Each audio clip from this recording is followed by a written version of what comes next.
Welcome to this deep dive into a journey of healing and self-discovery. Okay. Today, we're going to explore excerpts from chapter 29 of a first-person account. Interesting. And it focuses on a pivotal year the narrator spent abroad in Belgium. Okay. What's so captivating about this chapter is how she navigates physical and emotional recovery Right. from a life-altering event, Yeah. all while living away from her family and building a new life. It's almost as if this year becomes like a microcosm of her entire healing process, Right. forcing her to confront Yes. not only the physical consequences of what she went through, but also those emotional and psychological scars. Exactly. And one of the first things that struck me was her decision to stay in Belgium for an extra year Wow. to complete her medical treatment. Hmm. I mean, think about it. She's only 18, Yeah. far from home, Mm-hmm. and facing this incredibly tough choice. Yeah. I can only imagine the mix of determination and maybe a bit of apprehension. Oh, yeah, for sure. She must have felt. Absolutely. It's a testament to her resilience. Yeah. Prioritizing her well-being, choosing to stay in this unfamiliar environment Right. to fully recover. Right. It really suggests this deep-seated understanding that healing takes time and that sometimes putting yourself first is crucial. It's so hard, though. Oh, it is. It makes you wonder about that internal tug-of-war she must have experienced. Right. Because she even mentions feeling guilty, uncertain about staying. It's like she's balancing her own needs Yes, with the expectations, maybe even anxieties of her family back home. absolutely. And that's a conflict I Right. think many people face when making difficult choices, Right. especially when those choices involve loved ones. Right. It highlights this complex interplay between personal needs and the desire to meet the expectations of those Okay. we care about. So she stays in Belgium, Uh-huh. and it's almost like she creates this structured routine for herself. Oh, interesting. Living with a host family, the Tollinsons, attending school, even working part-time at Albemarle Chemical Company, Uh-huh. all while continuing physical therapy. Mm. Seems pretty deliberate, don't you think? Definitely. There's something powerful about maintaining a sense of normalcy, Yeah. a routine, Yeah.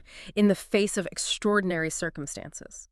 Provides a sense of control, a purpose, even stability, Right. which can be so grounding Yeah. when everything else feels chaotic. It's almost as if she's anchoring herself Right. to these familiar rhythms of daily life to help her weather the emotional storm. Yeah, and those anchors extend beyond just her own routine. The Tomlinson family becomes this pivotal support system. Oh, absolutely. For her, they provide more than just a place to live. Yeah. They create a sense of belonging, Yes. of warmth. Hmm. Mrs. T especially steps into this almost surrogate mother role, Right. offering compassionate care that goes beyond just tending to her physical wounds. You picked up on that too.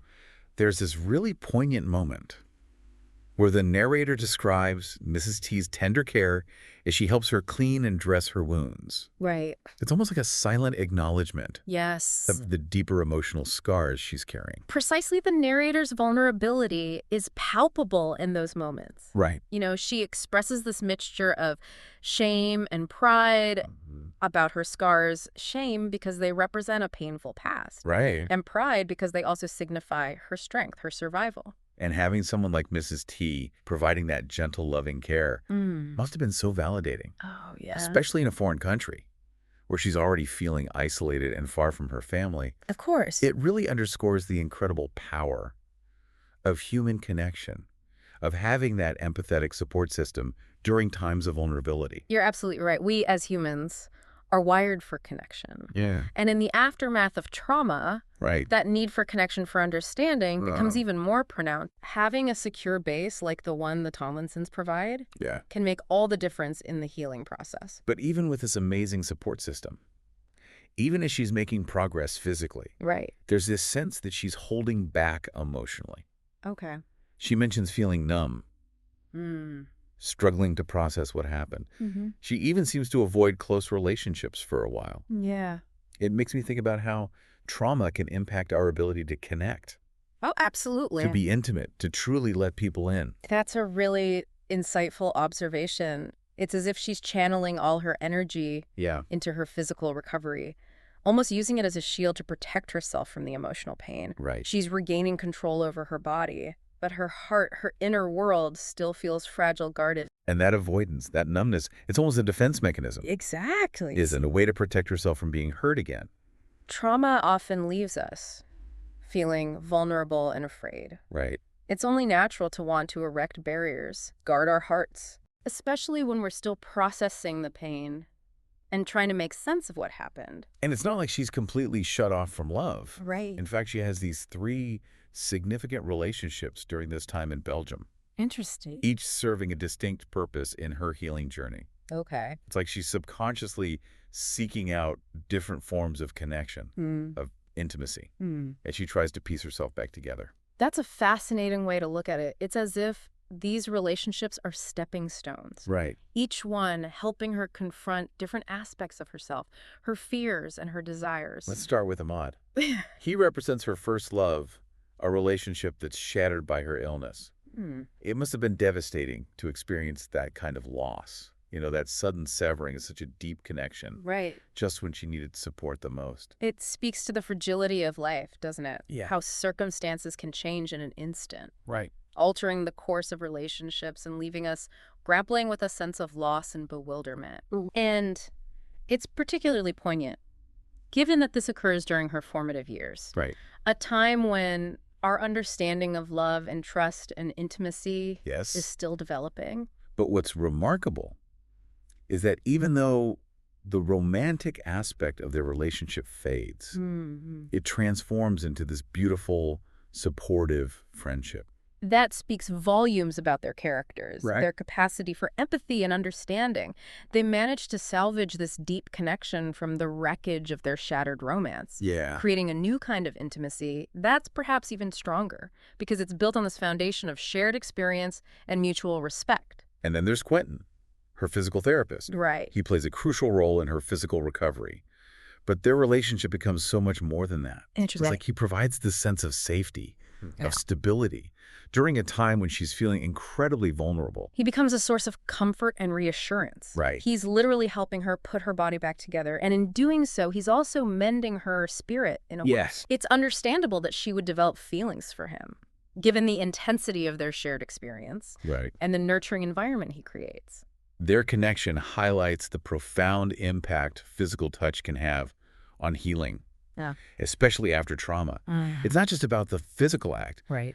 but the emotional connection it fosters. Absolutely. The sense of being seen, cared for, held. It speaks to the power of touch to communicate empathy, to provide reassurance, to remind us that we're not alone. It's a powerful form of nonverbal communication that can be incredibly healing, Right. especially when words fail us. And it's through Quentin, in a way, Yeah. that she starts to rediscover those feelings of love and intimacy Okay. that she thought she might have lost forever. Their relationship seems to serve as a bridge between the pain of her past Right. and the possibility of a future filled with love and connection. Yeah. It allows her to dip her toes back into the waters of intimacy, to test her capacity for trust and vulnerability. And while their romance eventually fades, it seems to leave her with this newfound sense of hope and a deeper understanding of her own needs and desires. But her journey isn't over yet. There's still another significant relationship waiting in the wings. One that will challenge her in new ways and push her even further on her path to healing. Wow. We'll dive into that relationship and explore its impact on her journey when we return.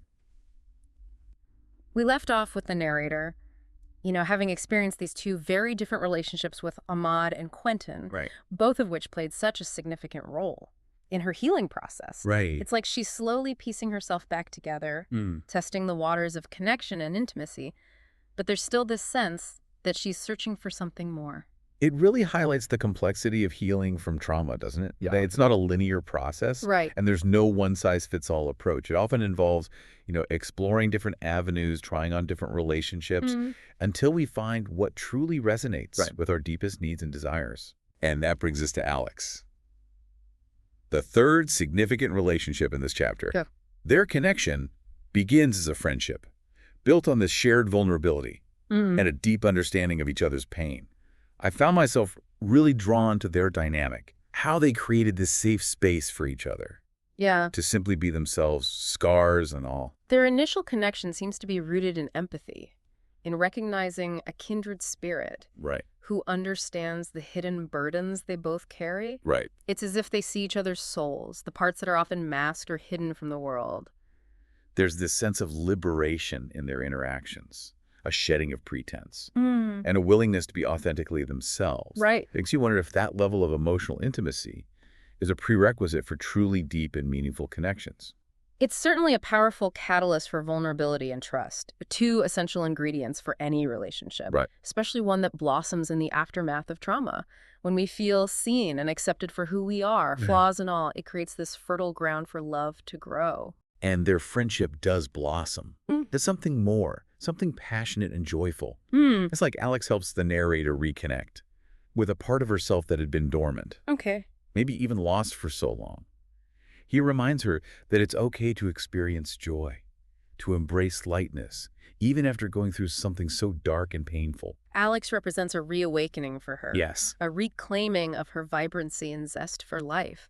He doesn't shy away from her scars, both physical and emotional. Right. In fact, he seems to embrace them as part of who she is, which allows her to do the same. Right. It's a beautiful example of how acceptance from ourselves and from others can be incredibly healing. I'm reminded of that quote, "The wound is the place where the light enters you." Oh, wow. It's as if Alex, through his love and acceptance, becomes that light for her, Yeah. illuminating the path back to wholeness and joy. It speaks to the transformative power of love, doesn't it? Yes. How it can help us rediscover lost parts of ourselves, heal old wounds, and step into a more vibrant and authentic version of ourselves. It's not about erasing the past, but about integrating it into our present and allowing it to inform our future in a positive way. And their connection is so powerful, so intense, that it makes the looming deadline of her departure from Belgium even more heartbreaking. Oh, yeah. It's like she finally finds this deep sense of belonging, of love, just as she's being forced to let go. It's a poignant reminder that life is full of bittersweet moments, that joy and sorrow are often intertwined. It highlights the ephemeral nature of time and how certain connections, however brief, can leave an indelible mark on our hearts. She tries to stay in Belgium, even exploring options for extending her visa. But ultimately, it's not meant to be. Right. It's like she has to surrender to a force larger than herself, to accept that this chapter of her life is coming to a close. There's a certain wisdom in surrendering, in recognizing when a season has run its course, it doesn't negate the pain of letting go, but it allows for this graceful transition into the next chapter, the next adventure, whatever that may be. And there's so much symbolism in her final departure.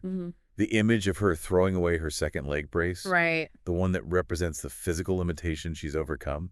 It's like a physical manifestation Yes. of her emotional and psychological growth. It's a powerful visual metaphor for letting go, for shedding the weight of the past, for embracing the future with a newfound sense of freedom and possibility.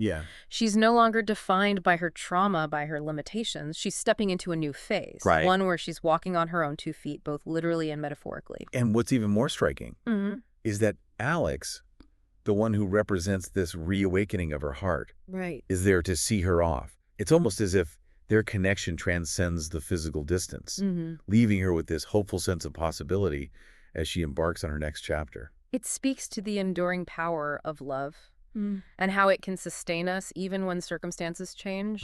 It's a reminder that the people we love become part of our fabric, their presence woven into the tapestry of our lives, even when they're no longer physically present.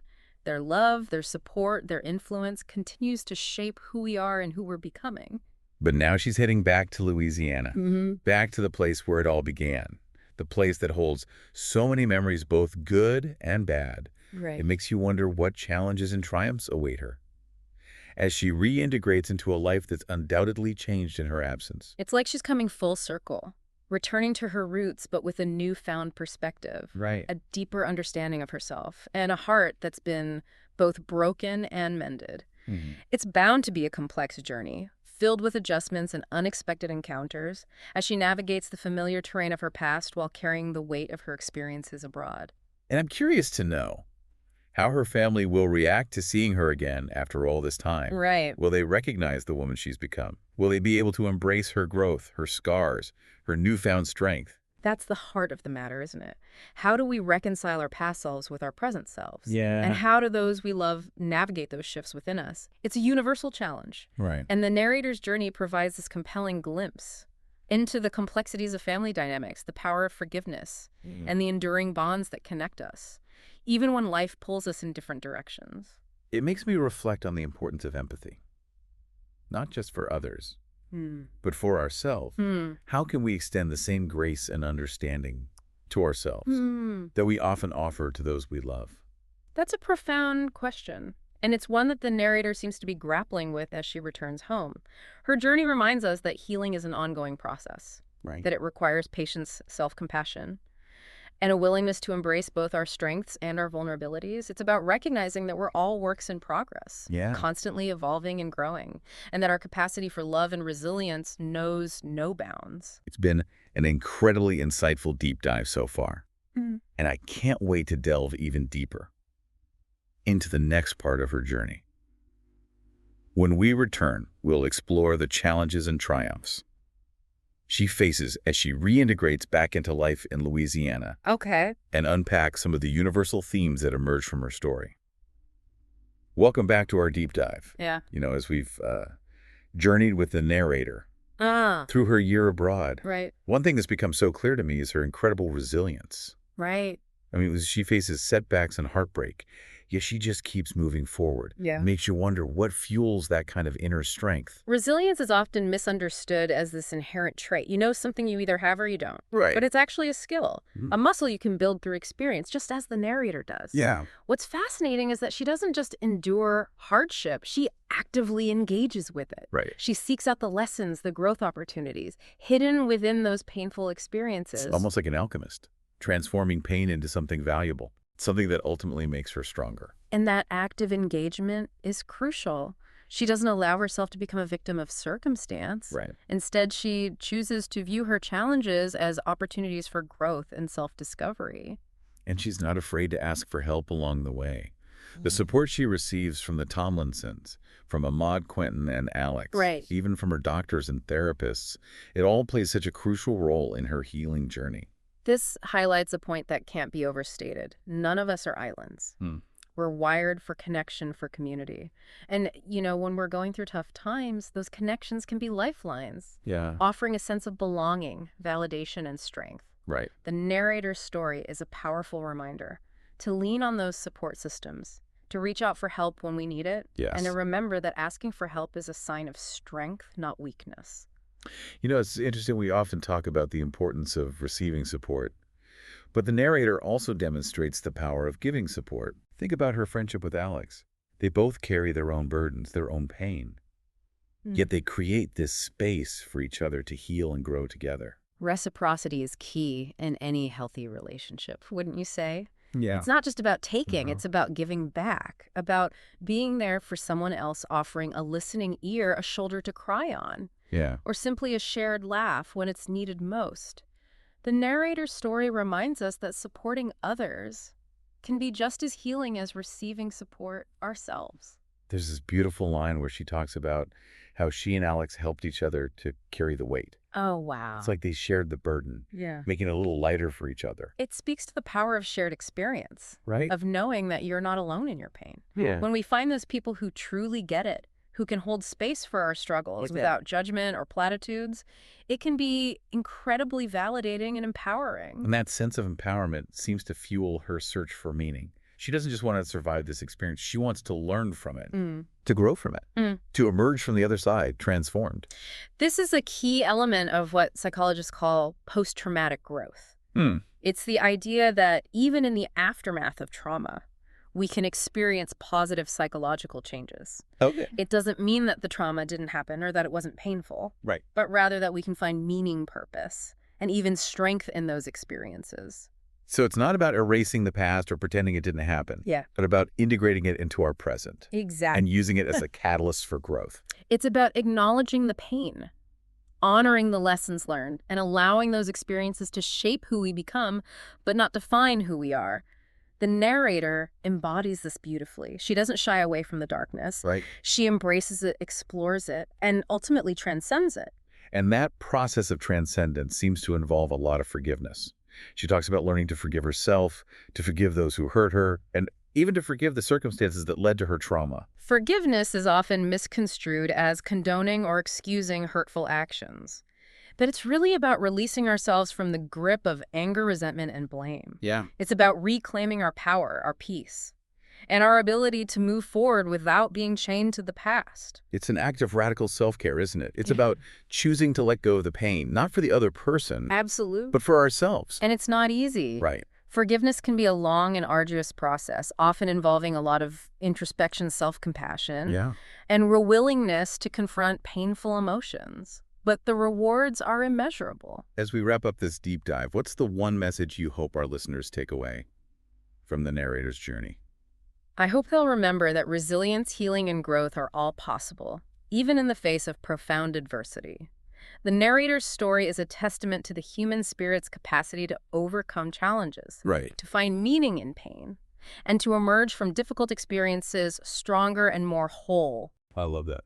And I'd add this, the narrator's story is also a reminder that we're not alone in our struggles.